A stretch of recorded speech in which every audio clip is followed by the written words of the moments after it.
This is Fibroid Awareness Month for the state of Georgia. A big issue. We've talked about it on this program. We've had medical experts. I have Dr. John Lipman, founder and medical director at Atlanta Fibroid Center. How are you, Doc? Great. Thanks for having me. Thanks for being here. Doc, before we get into the medical science and background of what you do, you're a pretty hip doctor, man. Yeah, thanks. Yeah.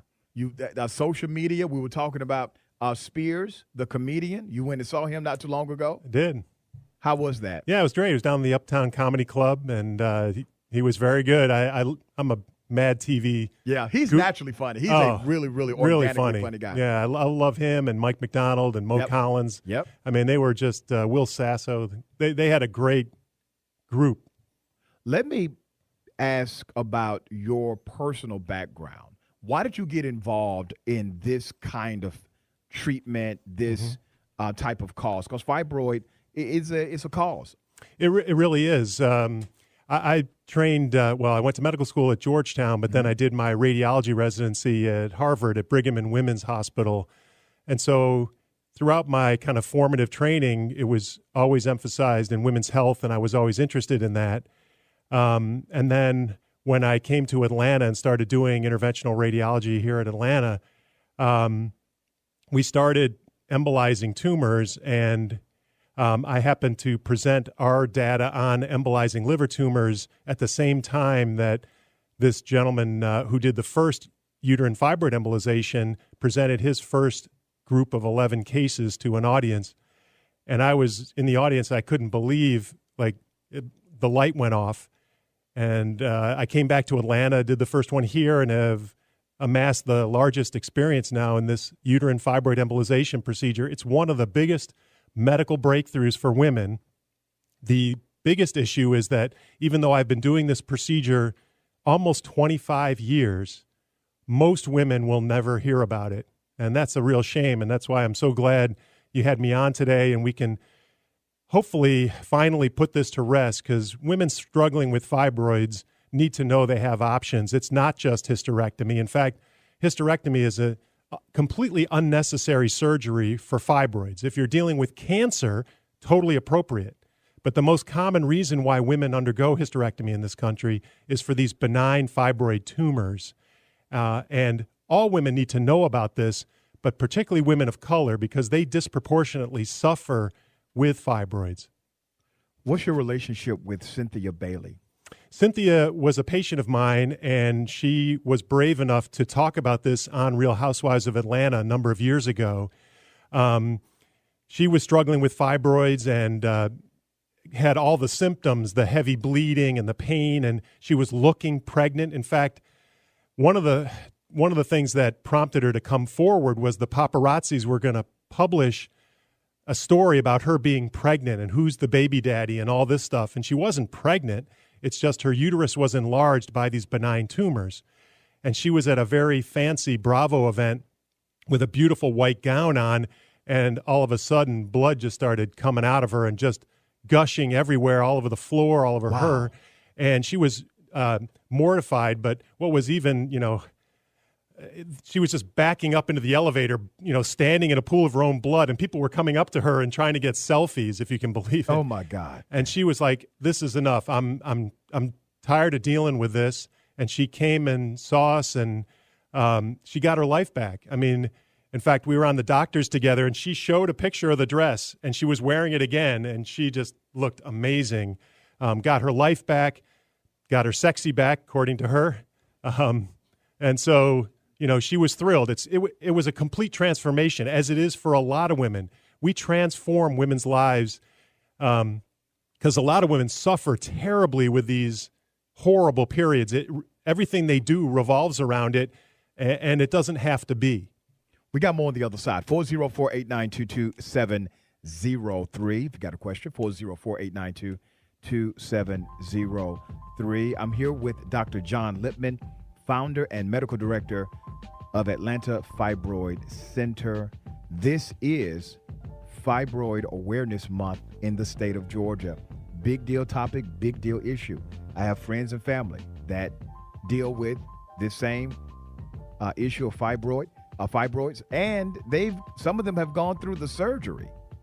And you're saying, unless it's cancerous, unnecessary. Right. No matter what you've been told by your physician, by your gynecologist, get that second opinion, because you do not need hysterectomy for fibroids. Wow. All right, we got more on the other side. 404-892-2703, News and Talk 1380 WAOK.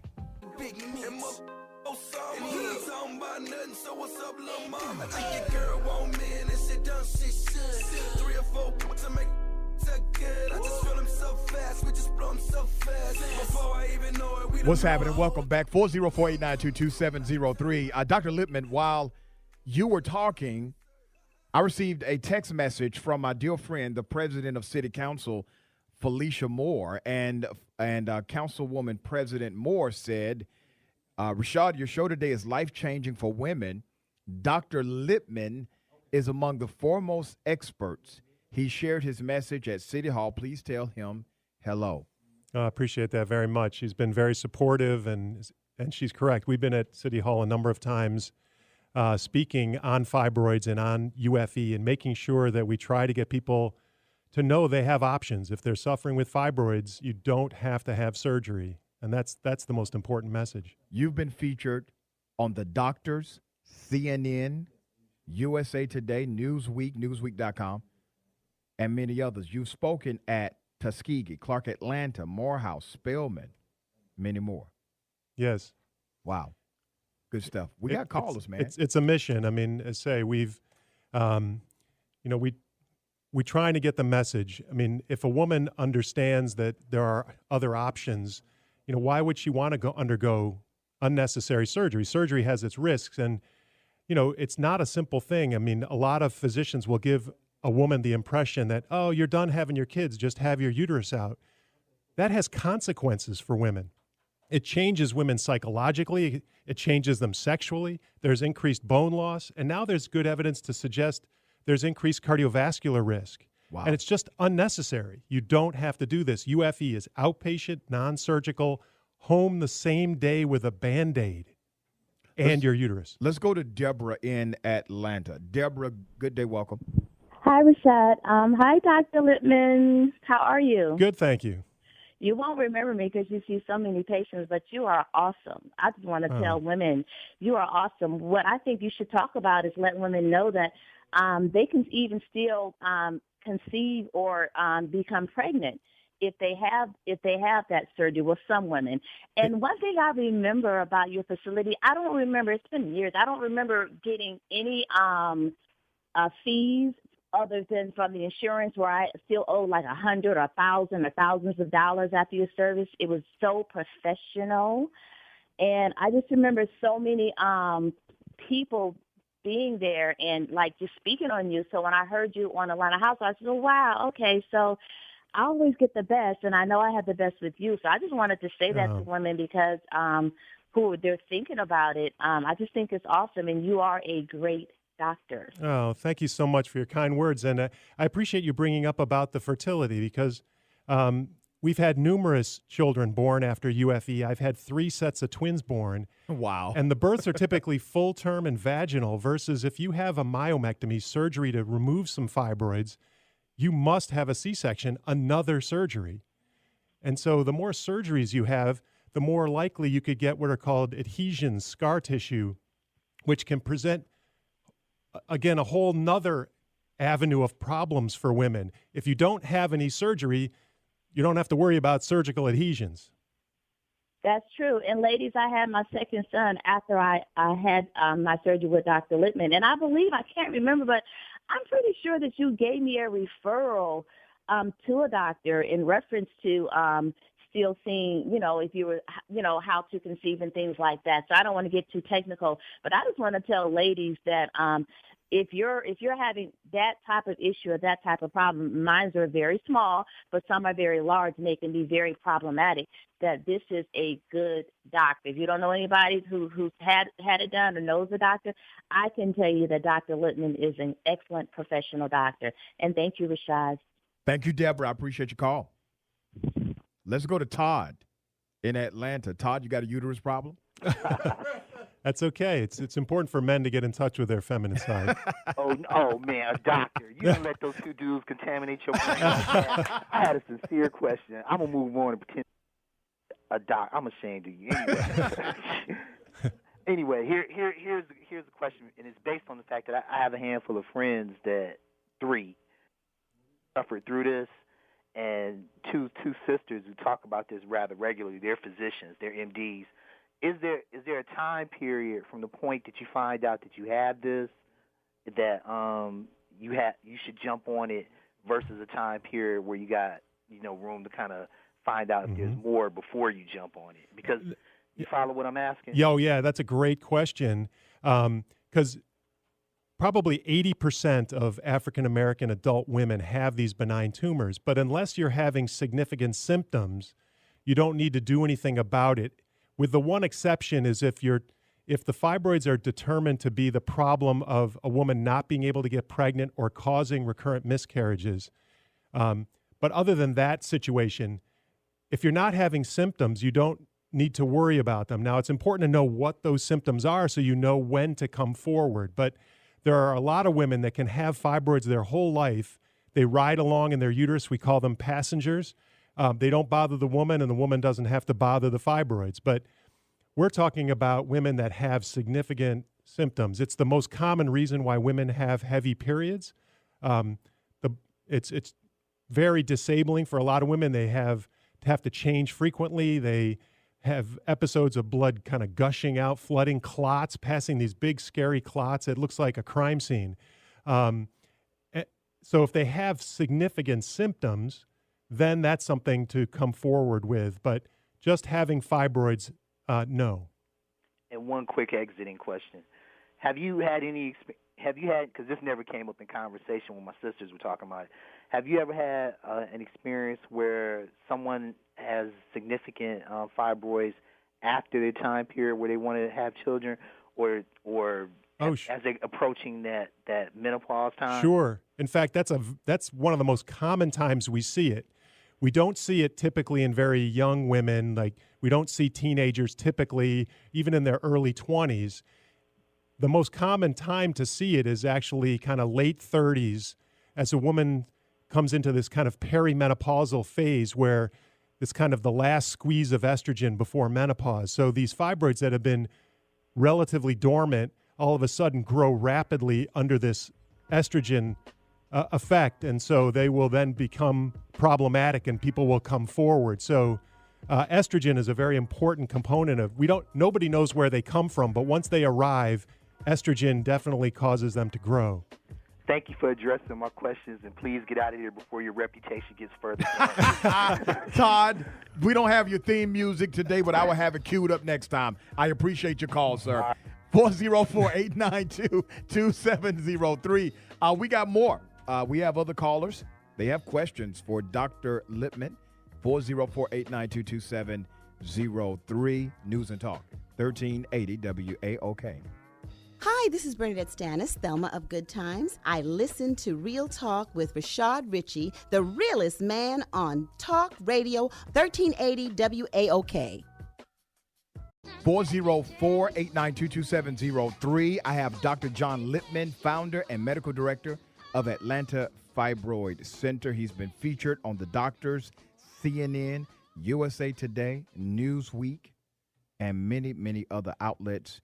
He has spoken at numerous churches in Atlanta, also Tuskegee, Clark Atlanta University, Morehouse, Spelman, and many more. Doc, thank you for remaining. Oh, thanks for having me. I really appreciate it. Do you accept all forms of insurance payments? Everything, including Medicare and Medicaid.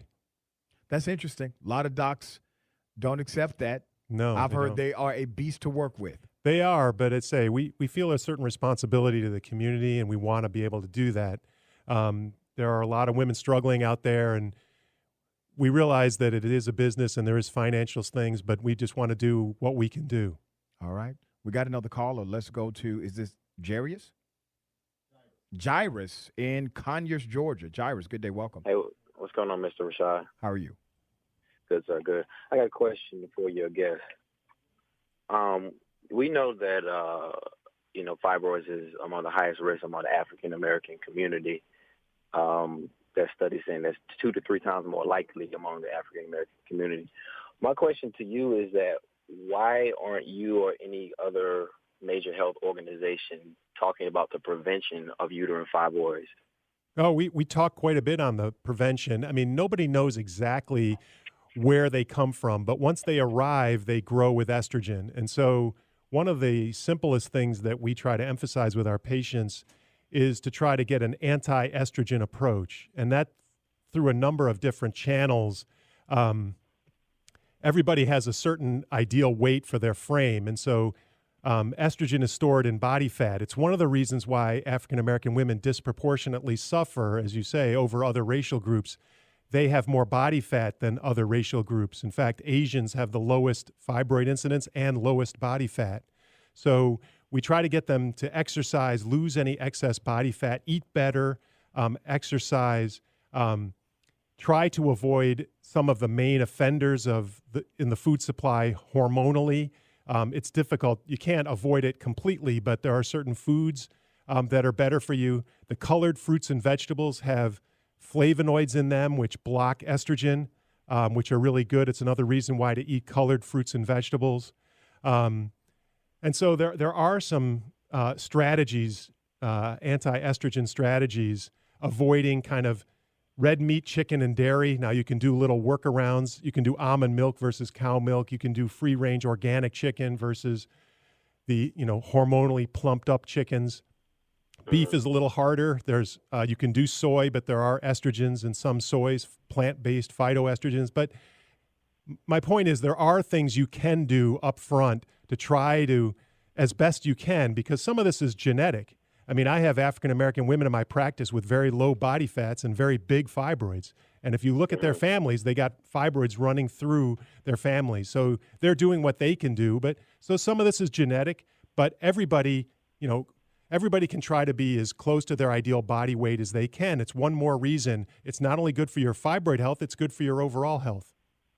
Right. I mean, there are actually, research studies that find that, vegetarian/vegan diet can actually help reverse fibroid, but yet nobody's talking about this. It can definitely help. We've seen women that if you can strictly go with a vegetarian, a vegan diet, you will absolutely improve your fibroid symptoms. There's no question about it. A lot of our patients, though, I mean, by the time I get to see them, things are it's a little bit farther down the tracks, if you will. We certainly try these strategies in a number of women, but if we could get more education on the front end, and I think things are coming out more and more, people have a lot more access to information. I think that will definitely be the case. Right. Well, I definitely think, the duty of a lot of these health organizations should definitely spread the word and stay away from things like dairy. And you mentioned chicken, but, I mean, like I said, strictly vegetarian/vegan diet is definitely the key to reversing the problem of African Americans, because diet goes way back to the slavery days. You know what I'm saying? We used to eat a certain type of way. We didn't have the best type of diet during this, the slavery days. So that's actually the problem. And, hopefully, the health organizations, tell the truth on really what the problem is. I appreciate your call, brother, and that's why you have an opportunity to have a platform on the show and highlight elements of knowledge that you know. And I appreciate that. Right. Yes, sir. 404-892-2703. We got more on the other side. Realest Man on Radio. Ladies and gentlemen, I still have Dr. Lipman, founder and medical director of the Atlanta Fibroid Center. A lot of phone calls, a lot of people interested in what you have to share, Doc, and you do this and you are real about it. Absolutely. It's what we do every day, Monday through Friday. Let's go to Judy in Atlanta. Judy, good day. Welcome. Hi, Rashad. Hello. Hi, Dr. Lipman. Hi, how are you? I'm doing fine, thank you. Yes, what is a certain size it has to be the fibroid? Fibroids are of all different sizes. They can be as small as a pea and they can be as big as a cantaloupe. And it doesn't really matter what the size or how many you have. Some doctors will tell patients you can't get the UFE procedure that I perform because the fibroids are too big or too many. And that's just simply not true. Certainly, You can have a small fibroid in a very key location, like right under the lining of the uterus. So even though it's very small, it can cause really heavy, horrific bleeding. You can get a big fibroid out laterally away from kind of the critical structures, if you will. It can be very big, but not cause significant symptoms. So what matters is a woman's symptoms. It really doesn't matter how big they are or how many they have. Well, the reason I asked because I came to you 3 years ago, and you couldn't do it. You said mine was too big, the centimeter was too big. So I'm asking, have anything changed? I mean, no. And again, without knowing the specifics, but on very rare occasions, we'll see a patient that has, say, pretty normal uterus and a very large fibroid that's not causing significant symptoms, or it's such that it's on a very, very narrow stalk. It's a very huge fibroid on a very narrow stem. Again, very unusual to have that. But without knowing the specifics, I'm not sure why, but in general, it doesn't matter about the size. okay. I guess that's all the question I have. Okay. So Thank you, Judy. Let me ask you one thing. Has it changed? Anything could, I mean, like if I come back to you, I mean. If you're having symptoms, we'd be happy to see you, certainly. Yes. It depends on the symptoms, but if you're having significant symptoms and they're referable to the fibroids, then yes, you likely would be a candidate. Okay. All right, then. Well, I'll try again. Thank you, Judy. Thank you. 404-892-2703. Let's talk about UFE. What is that? UFE is uterine fibroid embolization. Some people call it uterine artery embolization. It's the same procedure.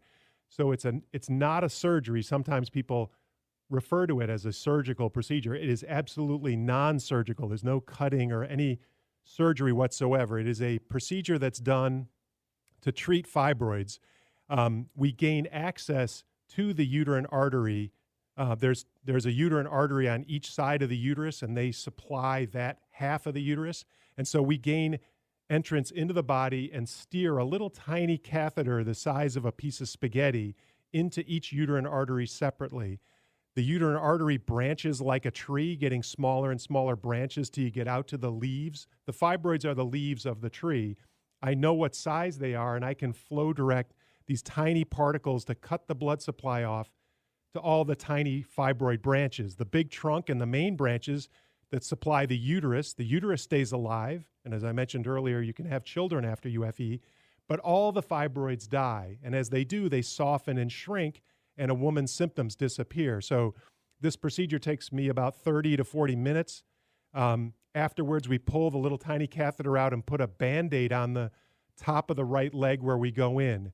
You can also go in at the left wrist. It's just an access point into the body. But the important thing is it's outpatient, non-surgical, and they're home with not only their uterus, but just a Band-Aid. Wow. How long does that process take to heal? The recovery afterwards, there's several hours in our center. But once they're discharged, the recovery at home is usually around 5 days. So patients may be out of work somewhere in that 5 to 7 day range. Cynthia Bailey kind of pushed it. She went kind of Friday, Monday. Jovita Moore, who did a special on us recently, she had it on a Thursday. She was back in the anchor chair on Tuesday. But so the typical recovery is around 5 days. All right. 404-892-2703. We have Amina in Decatur. Amina, good day. Welcome. Yes. Good afternoon to you, Rashad Richey. Good afternoon. Yes, and to Dr. Lipman. I am so glad I got through. You know, one thing I wanted to ask regarding this whole issue of fibroids that affect women so much. Why is it, and you know, in your medical opinion, Dr. Lipman, why is it that women are encouraged to get hysterectomies in the first place? I mean, why is there such a push And I've always wondered why, because it impacted me and my family. I've seen the women in my family affected by. My mom's a breast cancer survivor. Mm-hmm. I have an aunt who had cancer. She's passed away. And my mom had a hysterectomy years ago, and that stayed with me. And she only told me about it. She couldn't tell anybody else in the family. And I know that it impacted her. It affected her, after she had my baby brother. So I'm just curious, why is it? All right, Amina, thank you for your call. Thank you. There's no question that women do. It does affect women to have a hysterectomy. A lot of physicians think that once you've done having your children, your uterus is of no value. And that's totally false. As you mentioned, you saw it firsthand how it affects women in your family, losing the epicenter of their womanness. I mean, we're doing a campaign now currently called Don't Lose Your You. It's hashtag don't, L-O-S-E, lose, capital U-R, capital U. Don't lose your you, because we don't want women to lose their uterus unnecessarily for benign fibroids. But also, when you lose that U, your uterus, you also often lose your YOU. And it just doesn't have to be. Why we've been doing so many hysterectomies is a really important question. Hysterectomy is the second most common surgery done in the United States, and half the population isn't even eligible. And the most common reason is fibroids, not cancer.